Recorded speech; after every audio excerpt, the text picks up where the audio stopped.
귀한 은혜의 찬양 감사드립니다. 지난 한 주간 2017년 한 주를 사셨는데 어떠셨습니까? 행복하셨습니까? 실감이 나시나요? 2017년이 된 것이 아마 실감 나는 분도 계시고 그냥 작년의 연속 또 어제의 하루가 또 오늘로 이어지는 그런 삶을 사신 분도 아마 계실 겁니다. 하나님께서 오늘 우리에게 새롭게 성찬의 자리에 나오고 또 예배드리러 오신 분들에게 하나님의 은총을 또 부어주시기를 간절히 원합니다. 저희 아내는 고향이 대구인데 자라나기를 초등학교 들어가기 전까지 이 추풍령 아래에 있는 한 작은 시골 마을에서 자랐습니다. 저와 교제할 때도 그랬고 또 항상 저와 대화하면서 그때 어릴 때 그 기억 이야기를 많이 했습니다.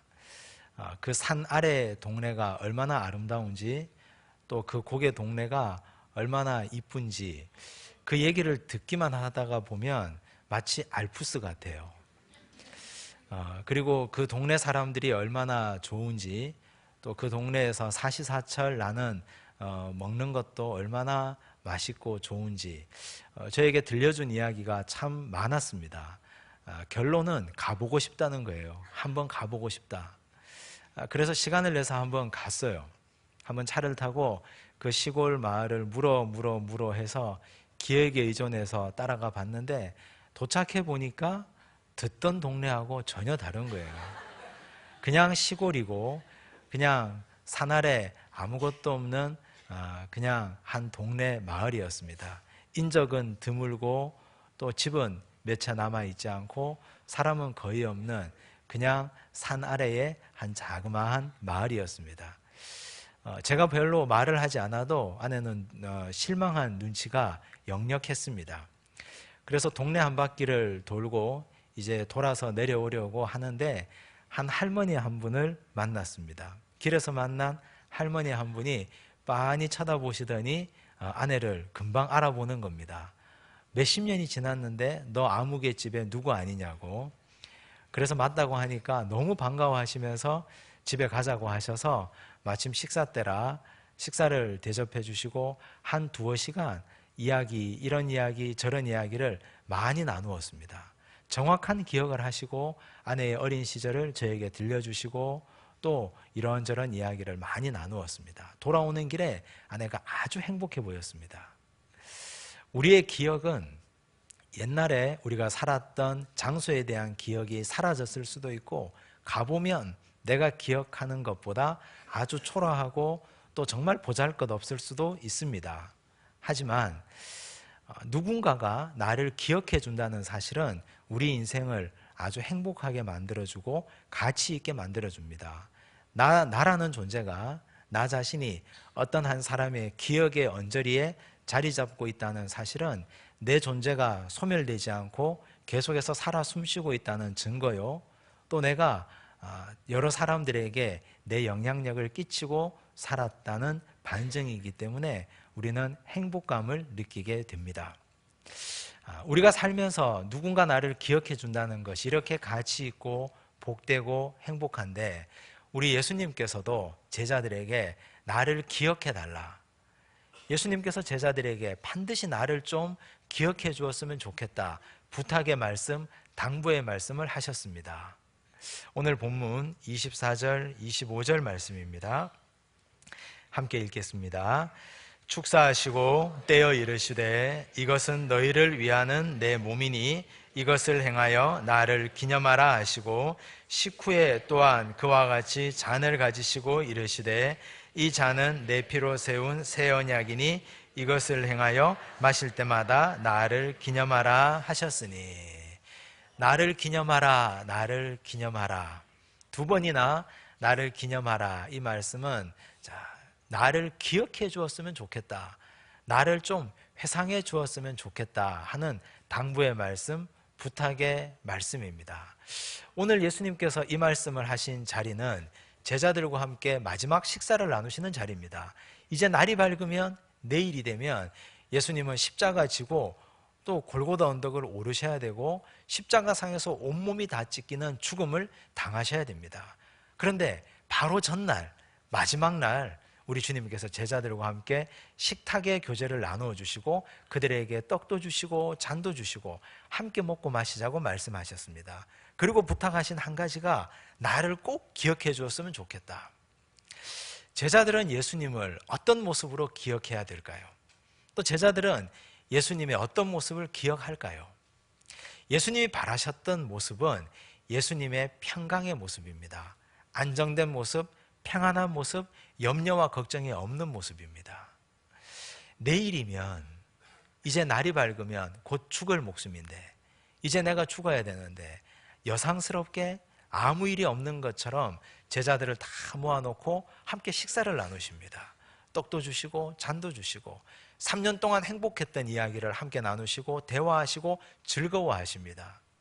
그 평강, 그 기쁨, 그 염려 없음이 제자들에게도 있기를 바라셨던 것이 주님의 마음입니다. 예수님께서 이제 십자가에 달려 죽으셨는데, 그 다음날 죽으시는데, 예수님의 십자가에 달렸을 때 그 명패의 이름이 유대인의 왕 나사렛 예수입니다. 그건 예수님이 로마의 반역자로 죽임당했다는 이야기입니다. 예수님 스스로가 왕이라고 말씀하셨기 때문에 유대인들은 이것을 문제 삼아서 예수님의 십자가형을 정치적 형벌로 만들어버렸습니다. 그래서 예수님을 따르는 모든 사람들도 정치적 반역자가 된 것이죠. 예수님이 죽으시고 부활하시고 승천하신 이후에 그때 예수님의 제자들에게도 역시 수배령이 내렸습니다. 똑같은 사람들이니까. 예수님의 제자들 또한 잡히면 어떻게 될지 모르는 일입니다. 예수님처럼 십자가형을 당해야 될지, 또 예수님처럼 매 맞고 죽어야 될지 모르는 일입니다. 얼마나 불안했을까요? 그러나 그때 그들은 식사를 하면서 그 옛날 예수님의 모습을 기억합니다. 먹을 때, 마실 때, 아, 예수님께서 정말 십자가 달리시기 전날도 이렇게 평안하셨지, 아무 일 없었지, 오늘 우리도 불안해하지 말고 평안을 누리자.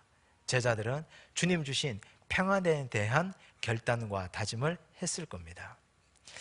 예수님께서 2000년 전 제자들에게 기억해야 될 것, 기념해야 될 것을 평안이라고 말씀하셨다면 오늘 이 시대에 살아가는 우리에게는 무엇을 기억하기를 원하실까요? 예수님이 가장 원하시는 것은, 우리가 절대로 잊어버리지 말고 기억해야 될 것은 은혜입니다. 주님이 우리에게 주신 은혜가 얼마나 크고 놀랍고 많은데 우리는 그 은혜를 잊어버리고 생각하지 못하고 또 기억하지 못하고 살아갈 때가 얼마나 많이 있는지 모릅니다. 주님이 우리에게 기억하기를 원하시는 것은, 너는 딴 건 잊어버려도 내가 너에게 베풀어준 은혜는 절대 잊으면 안 된다. 은혜를 꼭 기억하라고 말씀하십니다. 그런데 사람들은 은혜다운 것은 은혜로 기억합니다. 물질이 많으면 이것도 은혜입니다. 내가 건강하면, 아프지 않으면 이건 정말 하나님이 나에게 주신 건강의 축복입니다. 내 자녀들이 학교에 입학하고 또 취업하고 잘 살면 그 또한 하나님의 은혜라고 생각하죠. 하지만 환경이 어려울 때, 환경이 고난스러울 때, 정말 어려운 일이 있을 때 우리는 그것을 은혜라고 받아들이기는 쉽지 않습니다. 모든 것이 다 하나님께서 나에게 주신 것이 분명한데, 이 환경조차도 하나님이 나에게 주신 것인데 이것을 내가 은혜로 받아들이기에는 참 우리의 믿음이 아직 부족하고 아직 연약하다는 말씀입니다. 옛날에 우리 믿음의 조상들, 우리 믿음의 선배들은 어떤 환경에 처해져 있든지 그것을 다 하나님의 은혜로 받았습니다. 내가 환경이 어렵든 환경이 괜찮든 다 하나님의 은혜로 받았습니다. 그러나 오늘 우리는 그런 믿음으로 나아가기에는 많이 부족한 것이 사실입니다. 시인 고은 씨는 우리가 살아가는 환경의 어려운 점들을 우리가 낙심하지 말고 원망하지 말고 이겨내야 될 것을 한 편의 짧은 시로 우리에게 들려줍니다. 급한 물에 떠내려가다 닿은 곳에서 싹 틔우는 땅버들 씨앗, 이렇게 시작해 보거라. 너무 짧은 시라서 설명이 필요하죠. 땅버들 씨앗 하나가 있었습니다. 이 씨앗이 가장 원하는 건 뭘까요? 씨앗이 사람이라면 옥토에 떨어지는 거죠. 옥토에 떨어져서 싹을 틔우고 뿌리를 내리고 열매를 맺는 것, 그걸 씨앗은 가장 원할 겁니다. 그런데 이 땅버들 씨앗이 있었는데 이 씨앗이 그만 어찌된 일인지 급한 물에 떠내려가게 되었습니다. 바람에 날렸는지 누가 고의로 던져버렸는지 물에 세찬 물살에 휩쓸려서 떠내려가게 되었습니다. 내려가다가 이 씨앗이 무슨 생각을 했을까요? 야, 이대로 끝이로구나.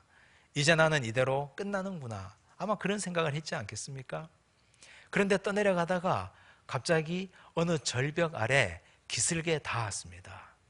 기슭에 닿았다고 해서 땅버들 씨앗은 낙심하거나 원망하지 않습니다. 그래, 내가 여기서 힘내고 뿌리를 한번 내려보자. 내가 여기서부터 한번 다시 시작해보자. 비록 내가 원하던 옥토는 아니지만 내가 닿은 이 기슭에서 내가 힘내어 뿌리 내리고 한번 싹을 틔워보자. 그렇게 산다는 거죠. 여기서 시작해 보거라. 우리 인생이 이런 땅버들 씨앗과 같은 인생이 아닌가 생각합니다. 살아가다 보면 우리는 다 옥토를 원하지만 어떻게 그렇게 인생이 우리 원하는 대로 되던가요? 옥토에 뿌리를 내리고 거기에서 싹을 틔우는 것처럼 그렇게 우리 인생이 잘 되지 않습니다. 급류에 휩쓸려서 떠내려갈 때도 있습니다. 내가 원하든 원치 않든 간에 내가 세찬 비바람에 휩쓸려 내려갈 때도 있습니다. 그러다가 어느 기슭에 닿으면 거기서부터 뿌리를 내리고 그곳에서 싹을 틔우고 다시 한번 시작해 보시기를 바랍니다. 이 환경, 하나님 주신 환경이오니 나를 완전한 세찬 비바람에 나를 이 급류에서 그냥 쓸려 내려가지 않게 하시고 그래도 이 언덕 어디엔가 자리 잡게 하시니 감사합니다. 내가 여기서 뿌리 한번 내려보겠습니다.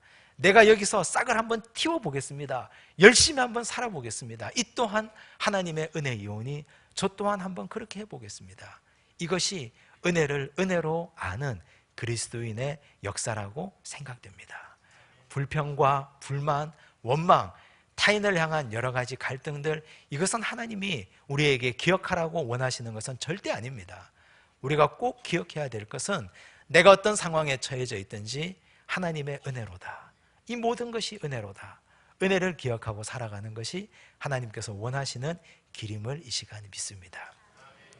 또 하나님께서 하나님의 백성인 우리에게 기억하기를 원하시는 것은 예수님의 죽으심입니다. 예수님은 떡을 떼어 주시면서 이것은 내 몸이라 하셨고 잔을 부어 주시면서 이건 내 피라고 하셨습니다. 이걸 마실 때마다 내 죽음을 기억해달라. 예수님이 약해서 돌아가셨습니까? 예수님이 힘이 없어서 죽으셨습니까? 아니지 않습니까? 하나님의 아들입니다. 하나님께서 작정하신 아들이시고 하나님이 보내신 하나님과 동등됨을 취하실 분입니다. 그런데 예수님은 가장 강하기 때문에 돌아가신 겁니다. 가장 강하기 때문에 그분은 십자가를 지셨습니다. 내가 지금 여기에서 죽어도 나는 부활할 것이기 때문에 죽음을 이기는 강함이 주님에게 있기 때문에 주님은 죽음을 담담히 또 죽음을 온몸으로 받아들일 수 있었습니다. 우리는 예수님을 닮아서 자아가 죽는 인생을 살아야 하는데 그런데 자아가 죽기가 그렇게 쉽지 않습니다. 나 하나의 욕심이 죽으면, 나 하나의 자아가 죽으면 주변의 모든 사람들이 다 행복할 텐데 나는 말도 함부로 해버리고 행동도 함부로 해버리고 내가 원하는 대로, 내가 바라는 대로 남이 나를 도와주지 않으면 나는 내 멋대로 하고 살아갑니다. 자아가 아직까지 살아있기 때문이죠. 그런데 자아를 죽이는 것이 그렇게 싫습니다. 부끄럽습니다. 내가 내 자아를 죽이면 내 존재가 부정당하는 것 같고 내가 죽는 것 같이 여겨집니다. 왜 그럴까요?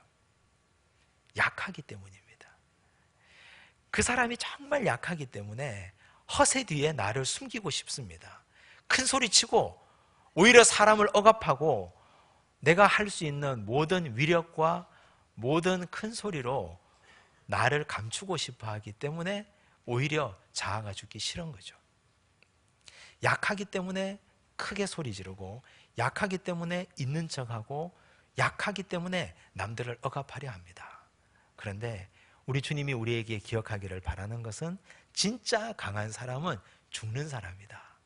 정말 강한 자는 내가 죽고 양보하고 내가 십자가에 달려 스스로 나처럼 따라 죽는 것이다. 주님 그렇게 말씀하십니다. 우리가 이 성찬을 대하면서 기억하셔야 될 것은 우리 주님이 오늘 우리에게 너 제발 좀 강해지라고 말씀합니다. 소리 지른다고 강해지는 거 아닙니다. 양보하고 또 내려놓고 내 자아가 죽을 때 우리는 예수님처럼 정말 강해지는 사람이 될 수 있습니다. 28절 말씀 함께 읽겠습니다. 사람이 자기를 살피고 그 후에야 이 떡을 먹고 이 잔을 마실지니. 자기를 살피고, 자기를 살피라는 말을 우리가 돌아보면 정직하게 자기를 돌아보아 죄에서 너희를 떠나게 하라 하는 주님의 말씀입니다. 자기를 돌아보아 죄에서 떠나게 하라. 어떤 한 아들이 서울에 공부하러 갔습니다. 대학 공부를 하는데 시골에서 부모님이 피땀 흘려 그 아들을 뒷바라지합니다. 먹지 못하고 누리지 못하고 입지 못하고 가지지 못하고 정말 살인적인 등록금을 부모가 차곡차곡 모아서 자녀에게 보내줍니다. 자녀는 그걸 받으면 어떤 걸 느껴야 될까요? 이 돈에 얽힌 부모의 눈물과 부모의 피땀과 부모의 사연들을 읽을 수 있어야 됩니다. 자기를 살펴야 됩니다.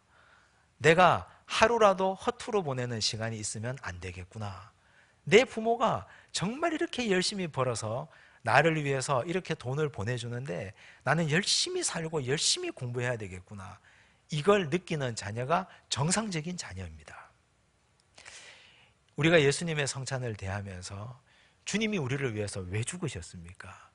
내 죄를 사하기 위해서 죽으셨고 나를 구원하기 위해서 돌아가셨습니다. 그런데 우리가 이 성찬을 대하면서 나를 살피지 못하고 여전히 내가 죄 가운데 있다면, 여전히 내가 죄 가운데 나를 방임하고 있다면 이건 우리가 주님을 2번 십자가에 못 박는 것입니다. 오늘 성찬을 대하면서 죄 가운데 방임되는 우리 자신을 건져 올리고 우리 주님께서 나를 위하여 십자가 지신 그 사건을 늘 마음에 새기시고 성찬을 받고 경건하고 온전하고 절제된 인생 살아가시기를 간절히 바랍니다. 기도하겠습니다. 사랑의 하나님 감사합니다. 우리 예수님께서 십자가 지시고 또 우리를 위하여 성찬을 주신 것을 이 시간 기억합니다. 제자들에게는 평안을 주시려고 오늘 이 시대 우리에게는 은혜를 기억하게 하시고 예수님의 죽음처럼 우리도 자아를 죽임을 기억하게 하라고 주시는 이 말씀을 우리가 그대로 받습니다. 우리 자신을 살피고 성찬을 대합니다. 주님, 주의 십자가에 동참하게 하여 주옵소서. 예수님 이름으로 기도드리옵나이다.